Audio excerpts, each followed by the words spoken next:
Okay, so what we are going to focus, let me give you a little bit of an overview and tell you what we're going to talk about today. We're going to start with a little bit of an activity so that we get the feel of what it's like on the first day of class. We're here together for the first time. We'll have a little bit of a hands-on activity to give you just an example. We'll talk about some of the characteristics about students, particularly Champlain students, because I think that they are unique in academia. And then we'll talk about some activities that you can use both the first week and or the first day and the first week, or some ways to think about them, if not specific activities. And then if we have time, we'll have some questions and answers. But please feel free to reach out to me at any time, either now or during the semester. And I'm happy to work through things with you. So I'm going to pop into the chat a link here to, again, multitasking technology, a link to a document, a Google Doc. My question to you is, before you go to the Google Doc, my question to you is this: what makes the world work? Don't do anything. Just ponder that for the next 30 seconds. What makes the world work?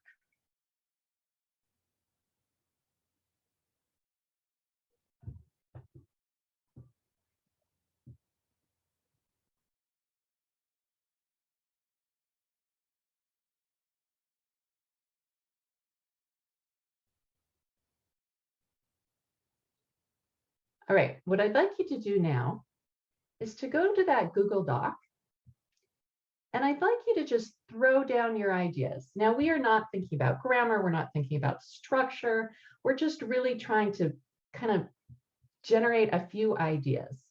So just what comes to mind when you think of the question, what makes the world work?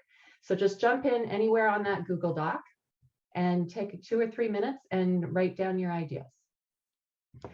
So feel free to continue to add to what's already here. But at the same time, I'd like to take this to the next step. And here's what I'd like you to do. As you look through this list that we've all generated together, I want you to highlight or put a star beside or comment beside or in some way make stand out something that stands out to you. So for example, if adaptation is something that stands out to me, I might highlight it, or I might put a comment beside it saying, I've seen this work in this situation, or I might say, this is really interesting. I don't quite know how this might work, but it makes me think about this. All right, so add comments, highlight, makes stand out whatever seems to be kind of resonating with you. All right, so if you want to keep going on with this, continue to keep going. But I want to throw out a question, and you can either just unmute yourself and answer, throw out your answer, or or you can put your answer in the chat. But here's my question. What have you learned, or first of all, what stood out to you about what makes the world work? Do you see any common themes? What resonates with you, or what seems to be important in this document? What do you think? Throw it in the chat or unmute yourself and just answer.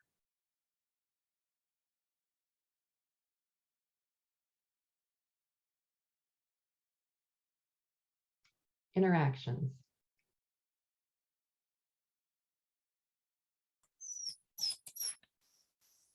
Okay, I see two themes. One theme is sort of physical science and the other theme is human interaction. Yeah, thanks, Ellen. And I'm seeing that in the chat too, that there's this sense of working well with people, that we don't exist alone in the world. Oh, nice, Deb, thank you. The right and the left brain, so that difference in thinking, right? So the science, as you kind of pointed out, Ellen, the natural sciences and the human connection.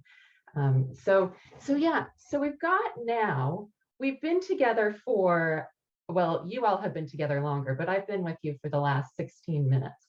And in this 16 minutes now, I have this sense of a philosophy in the world that kind of focuses this particular group of people, right?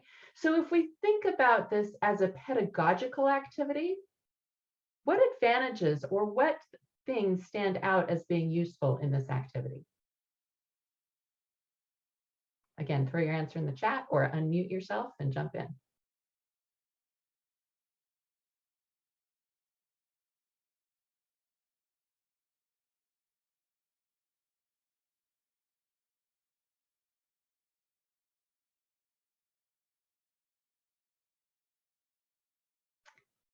So my question is, as a pedagogical tool, how does this activity work?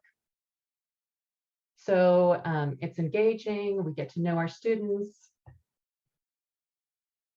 Is this a useful activity? If so, why? Self-expression, thanks, Jen. I think it, excuse me, I think it rather succinctly sums up a group of people's like value system. Yeah. I don't know, can you hear? Yeah. Something I found really striking about that list is that nobody really listed anything that was about a personal sense of individual self-achievement. I think that we can all more or less agree that that doesn't make the world work. Yeah. Which I think is an interesting, I think other people might disagree, but you can kind of get a baseline from that. Yeah. Okay, so now let me ask you this. Does this give you a sense of who I am as a teacher, or what kind of teaching I might do in the classroom? I'm getting a yes. I got one yes. Student focused. Yeah. Okay. So I personally, I like to do a lot of writing in my class. And so I like on the very first day of class to include a writing activity so students know what's going to happen. What I find challenging is that very first day, how do you get people to know each other, right? They've been through all this, tell us your name and where you're from and what your major, right? And nobody is necessarily listening. But this, as Jen just said, it gives us a sense of who our fellow students are, of really what's going on and getting deep into what they are thinking. Similarly, if I have a classroom discussion where I ask the same question and I ask people to just put up their hands, as we do that, only one person can speak at a time. And what I really like about this particular activity is that it democratizes the classroom so that everybody has a voice all at the same time, and not one or two or three people can hijack the class before everybody gets comfortable kind of speaking. Now, if you're not a writer, if you don't want to do this, that's totally fine. There are certainly other ways to do this. Give a minute to think about the question, then do small group discussions, then break out. So there's all kinds of variations. I like this question because it gives a kind of philosophy. And as we're talking about teaching in general, it's nice to get this philosophy out there. But you could do things that are far more relevant to what your class that you're teaching is. If you're teaching an art class, maybe you want to say, what is art? Or if you're teaching a class that is about technology, maybe you want to talk about the interactions between technology and the world. So you can take a big question and use that to kind of understand where people are and how they're approaching things. So that's my opening. That's an activity that I use frequently to open things and get started. Let's talk a little bit about who our students are. So we know that there's some wild things going on nationally, right? So we know that mental health is a huge issue, and that's not just at Champlain College, that is across the nation, that's across the world. We know that our students are taking medication or should be taking medication and are not. We know that the depression rates have doubled. We know that our students are really struggling. We know that this was really interesting. 2018, 64% of our students were lonely. When COVID started, that jumped up to over 85%. So that was part of the lockdown and students just not being connected. And I don't know what those statistics are now as things have opened up and closed and opened and closed. But that's something that we want to be aware of. And many of the students who need access to mental health care are not able to get it. So that's happening nationally. It's happening nationally. And so we know that because it's happening nationally, it's also happening at Champlain College. But what's more specific at Champlain College? This is fun. I surveyed some of my colleagues, and this is how they would describe our colleague. This is how they would describe our students.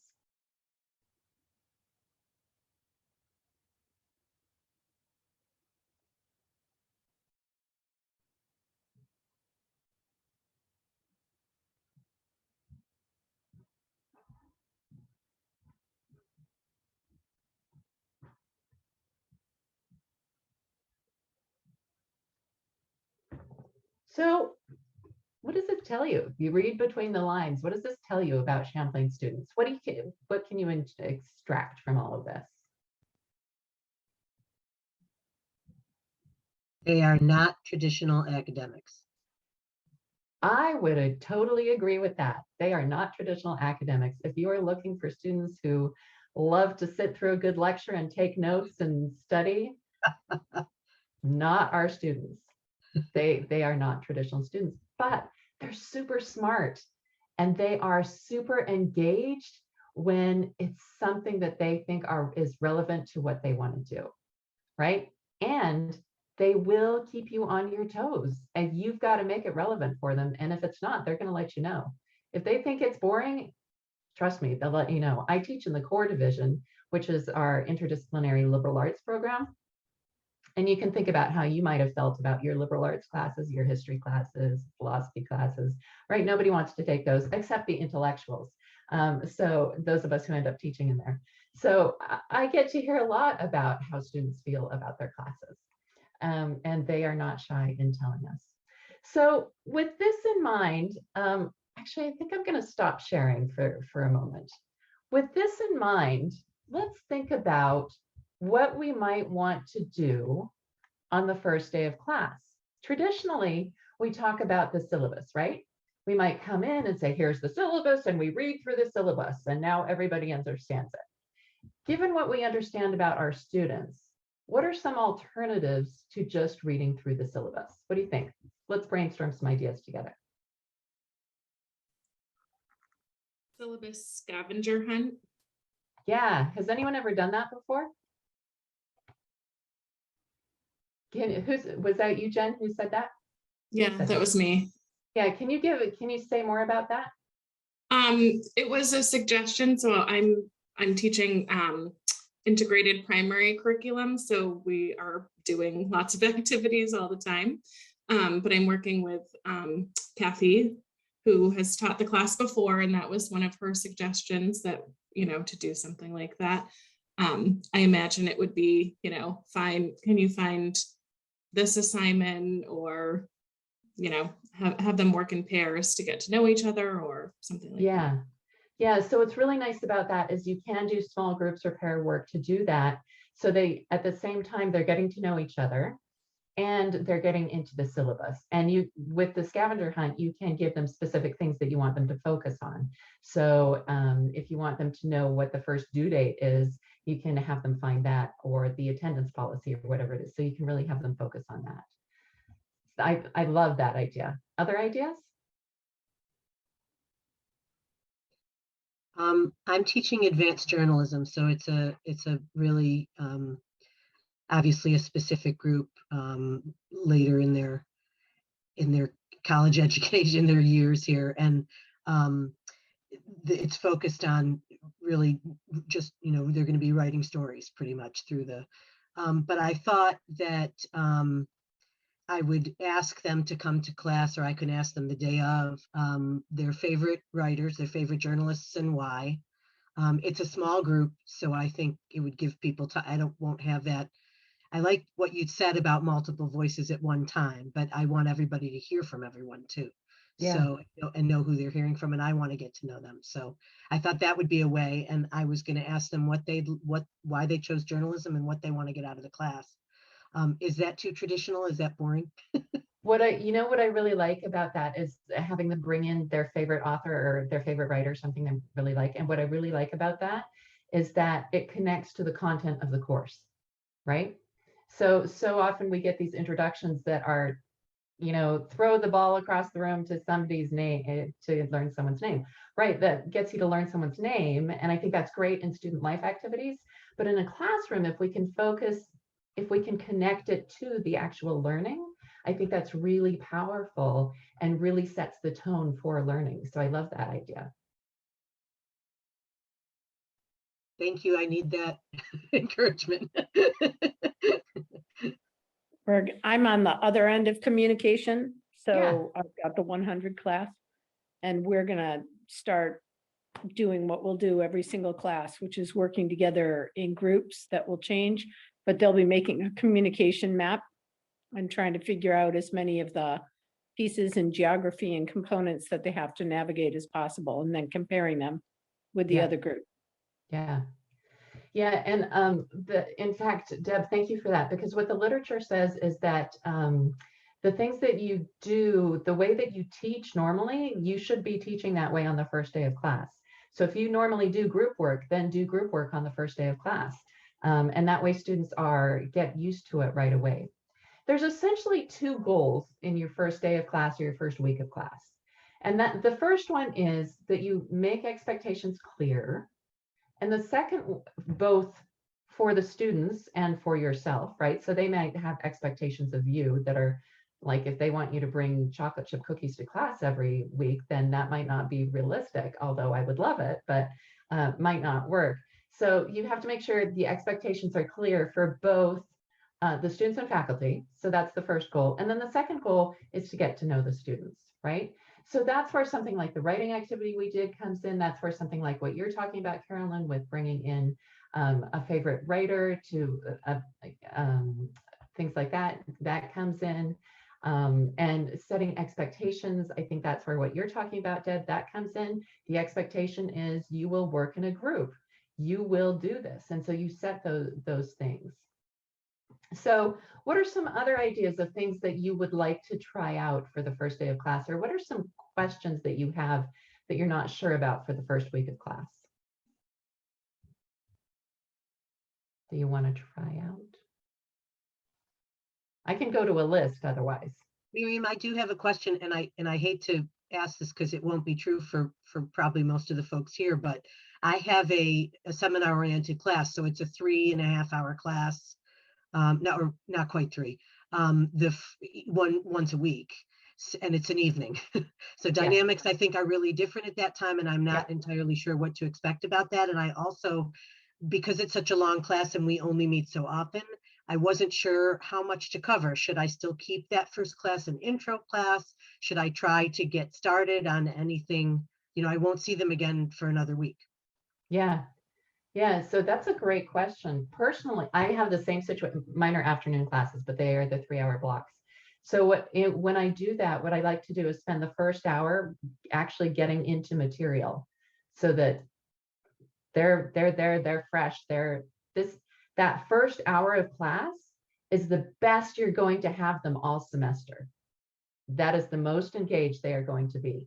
So hit them with the heavy material. That's my philosophy. And then as they get tired, take a break, come back, then do a syllabus scavenger hunt, do some more introductions. By that time, they'll be a little bit more comfortable with each other. That's how I would kind of schedule that. I kind of have the opposite seminar class. I have first thing Monday mornings, a 3-hour seminar class. Oh boy. So I was thinking, and I was looking for any advice with this, of just spending the first little bit of time just having discussions, just chatting. I'm an industry professional, so the students are going to see me in that light. And I wanted to kind of do little AMAs for a bit in the first, and try to get them to know me and to get me to know them, and maybe make that a thing every week for the first 5 or 10 minutes of this 3-hour block on a Monday morning. Just chat with them and answer AMA? questions. What's Ask me anything. Sorry. Oh, okay. So let them ask me any questions before I get into getting to know them and see if that sounds like a good thing to get people awake in the morning and I think spend that's the first little brilliant. time. Ease them Good. into it. Absolutely. And Cool. what I think too, Jen, that as an industry professional, you will garner their respect. And so if you can start those days with stories about the industry that are related to what you're covering, that eases them into it and kind of wakes them up. I think that's also really powerful. Great, thank you. To kind of add on to that, along the same idea, I used to teach middle school science, and one of the things that I did was I loved to travel, and I had pictures from all my travels hanging around the room. And so sometimes I would start class by asking a student to pick one of the pictures, and I would tell them the story of that picture, with the idea, same thing, of connecting it to what we were about to talk about in class and kind of leading them into it that way. Yeah. And that's the thing, if we can connect it to the learning, if we connect it to the topic of the day, so it's not just totally random, but it's actually connected, then that's going to give them something really powerful. So let me ask you this. We are in the middle of COVID. We may pivot, who knows? So what happens to your plans if in the first week of class, we're suddenly online? Does that change? Oh, Carolyn, I see this. No. But how does that change things? Does it change things that much for you? For me, it does. And that's one of the reasons I was looking at Canvas. I've taught with it before and didn't see the ease of group work and communications that I've had with Zoom. So I want to make sure that I've got other tools because I don't want them to lose that. And one of the benefits, of course, with pivoting is they'll be able to take their masks off. Yeah. So we're going to be talking a lot about, and trying to use tools where we can see each other's faces in discussions when we're not in class and, learning to talk about eyes and stuff. But I am really wondering how I'm going to provide the same class because it's so dependent on their voices and sharing and working together. I don't know. So you know that in Google Meets, you can do breakout rooms, right? Yeah. Yeah. But not in their Canvas, right? Right. Okay. Right. Yep. Yeah. The challenge that I think that most folks have had in being online is that that students don't want to participate. They don't turn on their cameras, and that it's hard to talk to a black box, and that will be a challenge no matter what you do. But can you require that they do? Pardon me? Can you require that they do? No. We cannot, no. Seriously? You can strongly encourage.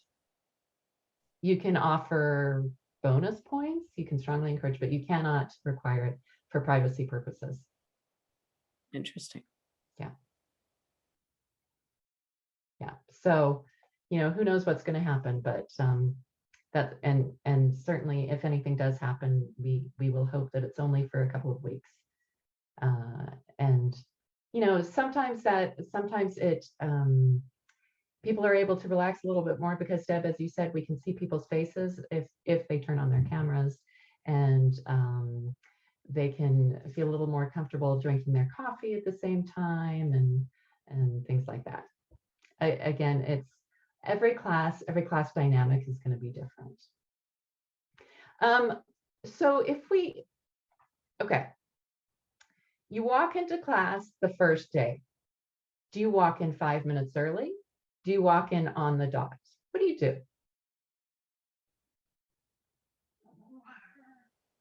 I'm early. Deb's early. And what do you do as in those first 5 or 10 minutes before students come in? Chit chat with whoever's walking in. Okay. Yeah. So you are kind of getting to know students. You're making a welcoming kind of situation. Absolutely. Anyone on the dot walk in when class starts? There are some advantages to that, right? Yeah, you were going to say something, Madonnell, sorry. Michelle. Michelle. I have done that. It depended on when I've had classes that have been like back to back. usually try to arrive early, but I oftentimes would end up walking in right at the start of the second class period. So it's happened. I don't prefer it, but I do think that it also sometimes helps them understand that, all right, we're getting right into it. Yeah, exactly. It's that now class has started. We have begun, especially on that first day of class. If you walk in right at the start, you're making an entrance, right? And let's face it, teaching is performing. It really is. And so that is your grand entrance. You might not be a grand entrancer, but if you are, then it certainly makes a statement. Okay, so you walk in the first day of class, and this is, I know this is a ridiculous question, but let me just throw this out there anyway. Rebecca, how much time do we have? We have about 8 more minutes before. Okay, do I need to leave time for a break? Yeah, actually, we just need to transition over to David, and folks will be going into breakout rooms. So, I think let's say 5 more minutes. Okay. All right. So here, let me thanks. So in terms of making expectations clear, one of the ways that we do that, we've talked about, is in the syllabus. One of the ways that we can do that is in the ways that we present ourselves. So if you want to have a really relaxed classroom where you sit on the table in your jeans and your t-shirt, that's going to set one kind of vibe. If you expect students to look professional, you should look professional, right? And those are the basic kinds of things. And there's no right or wrong. It's whatever you feel the most comfortable with. But you really do set that tone and you set those expectations. So there's the syllabus, there's the way that you appear, which is going to be a little bit different if we happen to be appearing for the first time on Google Meets, right? So that where you just get this lovely head. You can't tell what I'm wearing from here down, right? I could be in my pajamas and only I would know. But that's okay. The other thing that is really, I will say this one last thing. The other thing that, as I said, our students are not afraid to give us feedback. They are not afraid to tell us what they like and what they don't like. And that is something that we can really, really capitalize on. We can, all the way through, ask them what's going on. One of our colleagues, Dwayne Dunstan, runs a wonderful midterm review where he has Rebecca come in and talk to the students so that they don't have any intimidation talking to him. They answer some questions and they tell Rebecca exactly what they think is going on in the class. And then Rebecca then tells that to Dwayne, so it's all done anonymously, and he makes changes accordingly. And Rebecca would be happy to do that for any of you, as would I, happy to come into your classroom. But there's so many ways to get feedback from your students. I will often give them a quiz, a survey that is part of the quiz feature in Canvas. And I will ask them, is there too much reading, too little reading? Am I demanding too much? Are you tired of me telling you my stories about myself, right? Because I tend to tell a lot of stories about myself just to kind of lighten the mood, like with my technology at the beginning. And so there's lots of ways to go about doing that. And you can start that right at the beginning by saying, what are your expectations of the course? So you can do that through a survey. You can do that, or online survey. You can do that through a Google Meet survey if we happen to be online. You can do that in a variety of ways. So I am going to throw my email in the chat.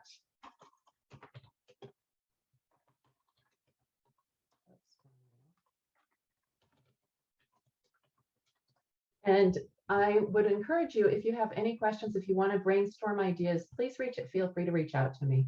I am happy to, just chat back and forth in emails or set up a private time that we can chat. And whether it's for the first week of class or later on in the semester, if you just want to say, hey, I'm not sure what's going on here, I need to just kind of talk through some things, I'm happy to do that for you.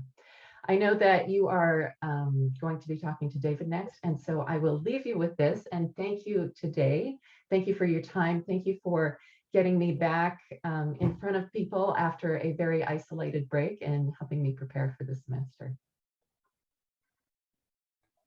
Thank you, Miriam. Thank you, Miriam. Do we have any time for questions? A quick question? And Sure, maybe go we'll ahead. be addressing this later.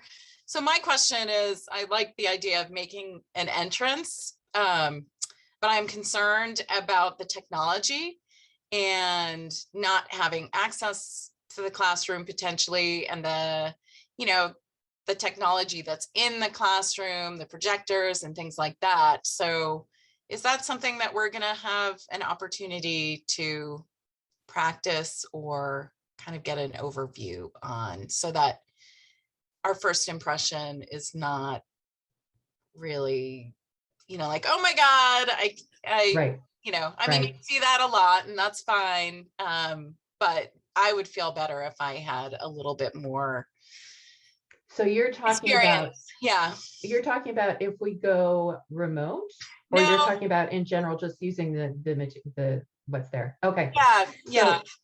all right. Using the projector, the screen, and because I plan to do that and incorporate that into the presentations that I'm going to be doing. I love your line of thinking. I am this like total preparation freak. So I always go to my classrooms beforehand and make sure I know how things work. So a couple of things. Each classroom has its own idiosyncrasies. Okay. One thing, you'll want to make sure that you log into the computer before class starts, because it will do its updating, whatever, because you have to log in on your own thing. And so it's going to do something weird for you. And so you want to give it lots of time to do that. Currently, the campus is closed. As soon as the campus is open, you have access to the classrooms. So go to the classroom, and as long as there's no class in there, you are welcome to play around and figure out what's working and what's not working. If at any time during class you have a problem with technology, you can call the help desk. There is a phone in every single classroom, and the number that you'll call is, Rebecca, help me out, 7610? 2710 if you're on campus. 2710, thank you, Josh. 2710. And they will send someone up immediately if you're in the classroom. Or if you're working from home, call or email Champ Support, which is the same place, 2710. You can email them, and they are great at walking you through things. Like I think the most common issue last year was, or the most common question they would ask people who called in was, do you have a cat? Because somehow the cat managed to change. They would walk on the keyboard and inevitably changed one particular setting. And so they just learned that was what was going on, was you have a cat who walked on your keyboard. So yes, as soon as the campus is open, go to your classroom, check it out. If you're if you want to try out Google Meets, if it turns out we're remote and you want to try out Google Meets, shoot me an email and I'll do a practice run with you. You can set it up and invite me, and we'll see how it works. Okay. Can I just add something, Miriam? Yes. For those when we are able, who want to go to campus to like check out their classrooms, and unfortunately if we were able to have the tour today, I would have brought you to your classrooms. It's best to work through your operations manager to schedule, and they'll be able to tell you when it's available, so you don't like show up on campus and find out that it's totally booked and you can't get in there to look at it. So your operations managers, and you'll meet them again. I think you all know who your operations managers are, and if you don't, let me know. I can tell you, and you'll see them again in the 5 o'clock hour. But it's just best to work through them to access your classroom, and they can go through all that stuff with you. Thanks, Kelly. I don't know how I forgot the ops managers. They are lifesavers. I could not do my job without them. Deb. If we don't have a classroom yet, last I checked, I didn't have one. When are we likely to get those? That is a great question. I would check in with your ops manager on that. Okay, because doing group work, I got to figure out. I've been in the amphitheater ones. Oh yeah, you don't want that. Group work. You want to be able to set up your classroom. Yeah. That's part of going in beforehand and knowing how to use the projector and knowing the setup and all of that. Thanks. All right, so please feel free to email me questions. I'm happy to help out in any way that I can. And I know that you have time now with David. So thanks, everybody.